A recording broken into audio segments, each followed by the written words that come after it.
सभी सज्जन प्रेमियों को जय श्री कृष्ण। आज का हमारा विषय श्रीमद् भगवत गीता जी के अध्याय नंबर 2 के श्लोक नंबर 11 को समझने की कोशिश करते हैं। यहाँ पर अर्जुन युद्ध ने करने के शोक में डूब गए, यानी अर्जुन को अपनी बुद्धि के द्वारा यह युद्ध किसी भी तरह ठीक नहीं लग रहा था। अर्जुन अपने विवेक और बुद्धि के द्वारा यह फैसला करने में असमर्थ हो गए थे कि मेरे लिए क्या ठीक है और क्या ठीक नहीं। इसीलिए इसी अध्याय के श्लोक नंबर 7 में अर्जुन ने भगवान श्री कृष्ण से, मैं आपकी शरण में हूं, मेरा मार्गदर्शन करिए, मेरी बुद्धि बड़ी ही विचलित अवस्था में है। मैं अपनों को मारकर इस युद्ध में अगर जीत भी हासिल कर लेता हूं तो भी इन सबको मारकर मैं अभागा पाप को ही प्राप्त होऊंगा। अर्जुन ने फिर 8वें श्लोक में यह भी स्पष्ट किया है कि हे केशव, इस पृथ्वी ऊपर धन धान्य समृद्ध और शत्रु रहित राज्य तथा स्वर्ग में देवताओं का अधिपति मिल जाए तो भी इंद्रियों को सुखाने वाला मेरा जो शौक है वह दूर हो जाए, ऐसा मैं नहीं देखता। अर्जुन के कहने का तात्पर्य था, चाहे मुझे इस युद्ध को लेकर कितनी ही संपत्ति सुख सुविधा क्यों ना मिल जाए, परंतु मेरा शौक ज्यों का त्यों बना रहेगा। धर्म भूमि कुरुक्षेत्र के एक भाग में कौरव सेना है और दूसरे भाग में पांडव सेना। दोनों सेनाओं के मध्य भाग में श्वेत गुणों से युक्त एक महान रथ खड़ा है। उस रथ के एक विभाग में भगवान श्री कृष्ण बैठे हैं और एक भाग में अर्जुन के निमित्त मनुष्य मात्र का कल्याण करने के लिए भगवान अपना अलौकिक उपदेश प्रारंभ करते हैं और सर्वप्रथम शरीर तथा जीव के विभाग का वर्णन करते हैं। अब हम भगवान श्री कृष्ण के उपदेश के द्वारा गीता जी के अध्याय नंबर 2 का श्लोक नंबर 11 को हृदय की गहराइयों से समझने की कोशिश करते हैं। सभी श्रोताओं और सजन प्रेमियों से इस दास का अनुरोध है कि इस चैनल को आप लगातार सुनें ताकि आपको भविष्य में कोई शंका ना रहे। अगर आप बीच बीच से सुनने की कोशिश करोगे तो आपकी भ्रमित अवस्था वैसी की वैसी बनी रहेगी। इसमें शास्त्रों और ग्रंथों का कोई दोष नहीं। चैनल को सब्सक्राइब करें और आगे से आगे शेयर करें और बेल आइकन को दबाना ना भूलें। अशोच्यानन्व शोचस्त्वम प्रज्ञावादांश्च भाषसे गतासूंश नानुशोचन्ति पंडिता। तुमने शोक ने करने योग्य का शौक किया है और विधता पंडिताई की बातें कर रहे हो, परंतु जिनके प्राण चले गए हैं उनके लिए और जिनके प्राण नहीं गए हैं उनके लिए पंडित लोग शौक नहीं करते।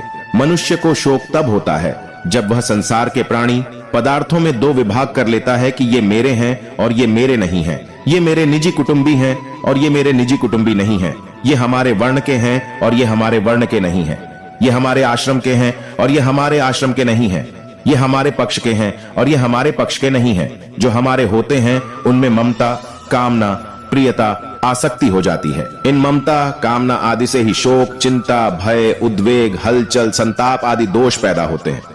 ऐसा कोई भी दोष अनर्थ नहीं है जो ममता, कामना आदि से पैदा ना होता हो, यह सिद्धांत है। गीता में सबसे पहले धृतराष्ट्र ने कहा कि मेरे और पांडु के पुत्रों ने युद्ध भूमि में क्या किया।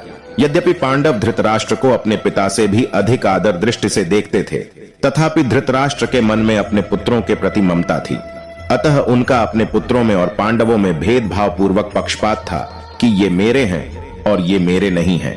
जो ममता धृतराष्ट्र में थी वही ममता अर्जुन में भी पैदा हुई, परंतु अर्जुन की वह ममता धृतराष्ट्र की ममता के समान नहीं थी। अर्जुन में धृतराष्ट्र की तरह पक्षपात नहीं था, अतः वे सभी को स्वजन कहते हैं। दृष्ट्वेमं स्वजनम अध्याय 1 का 28 और दुर्योधन आदि को भी स्वजन कहते हैं।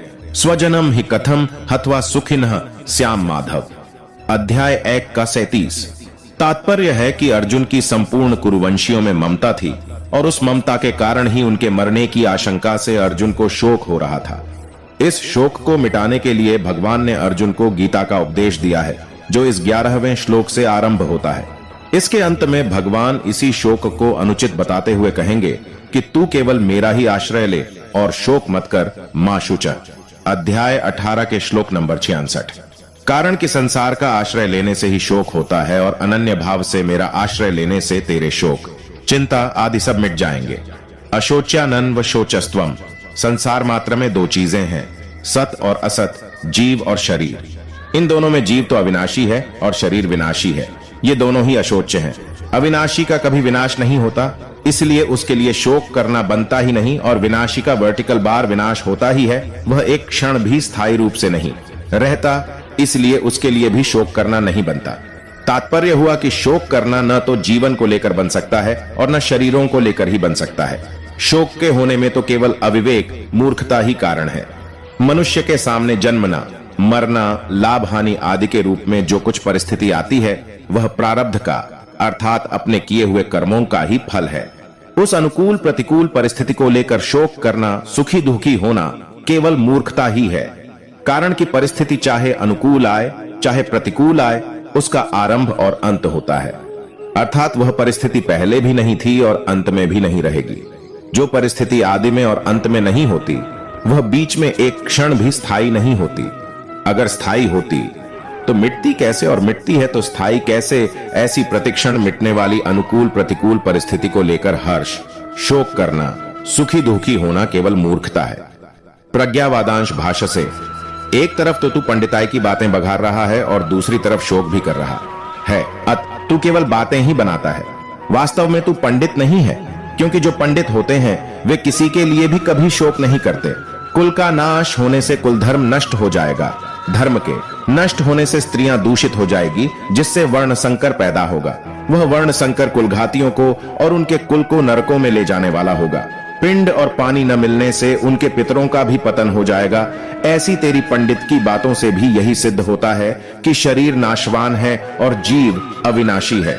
अगर जीव स्वयं अविनाशी न होता तो कुलघाती और कुल के नरकों में जाने का भय नहीं होता, पितरों का पतन होने की चिंता नहीं होती। अगर तुझे कुल की और पितरों की चिंता होती है, उनका पतन होने का भय होता है, तो इससे सिद्ध होता है कि शरीर नाशवान है और उसमें रहने वाला जीव नित्य है। अतः शरीरों के नाश को लेकर तेरा शोक करना अनुचित है। गता सूंश्च, सबके पिंड प्राण का वियोग अवश्यम भावी है। उनमें से किसी के पिंड प्राण का वियोग हो गया है और किसी का होने वाला है, अतः उनके लिए शोक नहीं करना चाहिए। तुमने जो शोक किया है यह तुम्हारी गलती है। जो मर गए हैं उनके लिए शोक करना तो महान गलती है। कारण कि मरे हुए प्राणियों के लिए शोक करने से उन प्राणियों को दुख भोगना पड़ता है। जैसे मृतात्मा के लिए जो पिंड और जल दिया जाता है वह उसको परलोक में मिल जाता है, ऐसे ही मृतात्मा के लिए जो कफ और आंसू बहाते हैं वे मृतात्मा को परवश होकर खाने पीने पड़ते हैं। जो अभी जी रहे हैं उनके लिए भी शोक नहीं करना चाहिए। उनका तो पालन पोषण करना चाहिए, प्रबंध करना चाहिए। उनकी क्या दशा होगी, उनका भरण पोषण कैसे होगा, उनकी सहायता कौन करेगा आदि चिंता शोक कभी नहीं करने चाहिए, क्योंकि चिंता शोक करने से कोई लाभ नहीं है। मेरे शरीर के अंग शिथिल हो रहे हैं, मुख सूख रहा है आदि विकारों के पैदा होने में मूल कारण है शरीर के साथ एकता मानना। कारण कि शरीर के साथ एकता मानने से ही शरीर का पालन पोषण करने वालों के साथ अपनापन हो जाता है, और उस अपनेपन के कारण ही कुटुंबियों के मरने की आशंका से अर्जुन के मन में चिंता शोक हो रहे हैं, तथा चिंता शोक से ही अर्जुन के शरीर में उपर्युक्त विकार प्रकट हो रहे हैं। इसमें भगवान ने गतासून और अगतासून के शोक को ही हेतु बताया है। जिनके प्राण चले गए हैं वे गतासून हैं, और जिनके प्राण नहीं चले गए हैं वे अगतासून हैं। पिंड और जल न मिलने से पितरों का पतन हो जाता है। पहले अध्याय का 42वां श्लोक।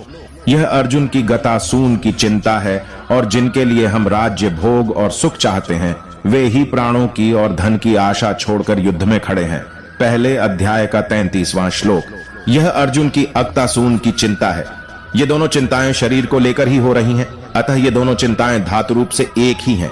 कारण कि गतासून और अगतासून दोनों ही नाशवान हैं। गतासून और अगतासून इन दोनों के लिए कर्तव्य कर्म करना चिंता की बात नहीं है। गतासून के लिए पिंड पानी देना, श्राद्ध तर्पण करना यह कर्तव्य है, और अगतासून के लिए व्यवस्था कर देना, निर्वाह का प्रबंध कर देना यह कर्तव्य है। कर्तव्य चिंता का विषय नहीं होता, प्रत्युत विचार का विषय होता है। विचार से कर्तव्य का बोध होता है और चिंता से विचार नष्ट होता है।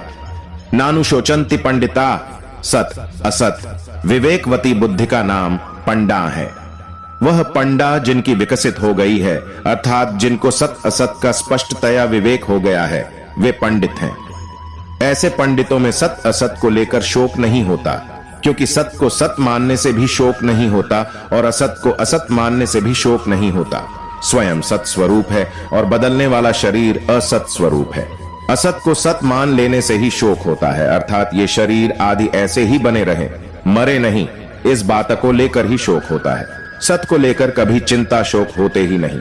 अब हम इसका परिशिष्ट भाव सुनते हैं। एक विभाग शरीर का है और एक विभाग जीव शरीर वाले का है। दोनों एक दूसरे से सर्वथा संबंध रहित हैं। दोनों का स्वभाव ही अलग अलग है। एक जड़ है, एक चेतन, एक नाशवान है, एक अविनाशी, एक विकारी है, एक निर्विकार। एक में प्रतिक्षण परिवर्तन होता है और एक अनंत काल तक ज्यों का त्यों ही रहता है। भूत ग्रामः स एवायम्, गीता 8 का 19। सर्गेपि नोपजायन्ते प्रलये न व्यथन्ति च, गीता 14 का 2। शरीर और जीव दोनों ही अशोच्य हैं। शरीर का निरंतर विनाश होता है, अतः उसके लिए शोक करना नहीं बनता, और शरीर का विनाश कभी होता ही नहीं, अतः उसके लिए भी शोक करना नहीं बनता। शोक केवल मूर्खता से होता है। शरीर की निरंतर सहज निवृत्ति है और जीव निरंतर सबको प्राप्त है। शरीर और जीव के इस विभाग को जानने वाले विवेकी मनुष्य मृत अथवा जीवित किसी भी प्राणी के लिए कभी शोक नहीं करते। उनकी दृष्टि में बदलने वाले शरीर का विभाग ही अलग है और न बदलने वाले जीव अर्थात स्वरूप की सत्ता का विभाग ही अलग है। गीता का उपदेश शरीर और जीव के भेद से आरंभ होता है। दूसरे दार्शनिक ग्रंथ तो आत्मा और अनात्मा का इदंता से वर्णन करते हैं, पर गीता इदंता से आत्मा अनात्मा का वर्णन न करके सबके अनुभव के अनुसार देह देही शरीर जीव का वर्णन करती है। यह गीता की विलक्षणता है। साधक अपना कल्याण चाहता है तो उसके लिए सबसे पहले यह जानना आवश्यक है कि मैं कौन हूं। अर्जुन ने भी अपने कल्याण का उपाय पूछा है। यच्छ्रेयः स्यान्निश्चितम् ब्रूहि तन्मे 2 का 7।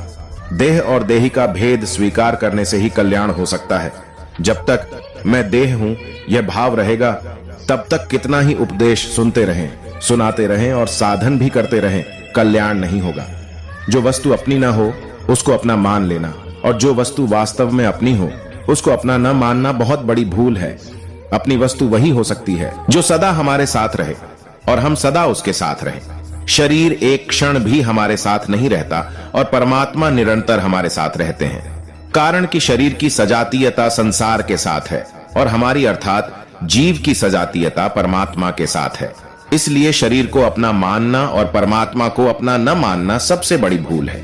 इस भूल को मिटाने के लिए भगवान गीता में सबसे पहले शरीर जीव के भेद का वर्णन करते हैं और साधक को उद्बोधन करते हैं कि जिसकी मृत्यु होती है वह तुम नहीं हो, अर्थात तुम शरीर नहीं हो। तुम झाता जानने वाले हो, शरीर जे जानने में आने वाला है। गीता 13वें अध्याय का पहला श्लोक। तुम सर्वदेशीय हो, नित्य सर्वगतः, गीता 2 का 24। येन सर्वमिदं ततम, गीता 2 का 17। शरीर एक देशीय है। तुम चिन्मय लोक के निवासी हो, शरीर जड़ संसार का निवासी है। तुम मुझ परमात्मा के अंश हो, ममय वांशो जीव लोके, गीता 15 का 7। शरीर प्रकृति का अंश है, मनः षष्ठानींद्रियाणि प्रकृतिस्थानी, गीता 15 का 7। तुम निरंतर अमरता में रहते हो, शरीर निरंतर मृत्यु में रहता है। शरीर की क्षति से तुम्हारी किंचन मात्र भी क्षति नहीं होती, अतः शरीर को लेकर तुम्हें शोक, चिंता, भय आदि नहीं होने चाहिए। जीव किसी शरीर से लिप्त नहीं है, इसलिए उसको सर्वव्यापी कहा गया है। सर्वगतः, गीता 2 का 24। येन सर्वमिदं ततम, 2 का 17। तात्पर्य हुआ कि साधक का स्वरूप सत्ता मात्र है, अतः वास्तव में वह जीव शरीर वाला नहीं है, प्रत्युत विदेही है। इसलिए भगवान ने उसको अव्यक्त भी कहा है। अव्यक्तः 2 का 25। अव्यक्तादीनि भूतानि 2 का 28। शरीर प्रतिक्षण नष्ट होने वाला और असत है। असत की सत्ता विद्यमान नहीं है। ना सतो विद्यते भाव 2 का 16। जिसकी सत्ता विद्यमान नहीं है, ऐसे असत शरीर को लेकर साधक जीव शरीर वाला कैसे हो सकता है। इसलिए साधक शरीर भी नहीं है और जीव भी नहीं है। परंतु इस प्रकरण में भगवान ने साधकों को समझाने की दृष्टि से उस सत्ता मात्र स्वरूप को शरीरी, देही नाम से कहा है। शरीरी कहने का तात्पर्य यही बताना है कि तुम शरीर नहीं हो। जिस समय हम शरीर और जीव का विचार करते हैं उस समय भी शरीर और जीव वैसे ही हैं, और जिस समय विचार नहीं करते उस समय भी वे वैसे ही हैं। विचार करने से वस्तु स्थिति में तो कोई फर्क नहीं पड़ता, पर साधक का मोह मिट जाता है, उसका मनुष्य जन्म सफल हो जाता है। मनुष्य शरीर विवेक प्रधान है, अतः मैं शरीर नहीं हूं, यह विवेक मनुष्य शरीर में ही हो सकता है। शरीर को मैं, मेरा मानना मनुष्य बुद्धि नहीं है, प्रत्युत पशु बुद्धि है। तो आदरणीय सज्जन प्रेमियों, कैसा लगा भगवान श्री कृष्ण जी के द्वारा गीता जी में आज का दिया हुआ शरीर और जीव पर उपदेश? कमेंट बॉक्स में अपनी राय जरूर दें। अगर आपकी कोई शंका है तो अभी कोई कमेंट ना करें, क्योंकि आपकी हर एक शंका का समाधान आने वाले समय में घर बैठे ही होने वाला है। बस आप धैर्य रखें। चैनल को अभी तक सब्सक्राइब नहीं किया है तो सब्सक्राइब करना ना भूले। आने वाले विषय सूची तक इजाजत दें। जय श्री कृष्ण।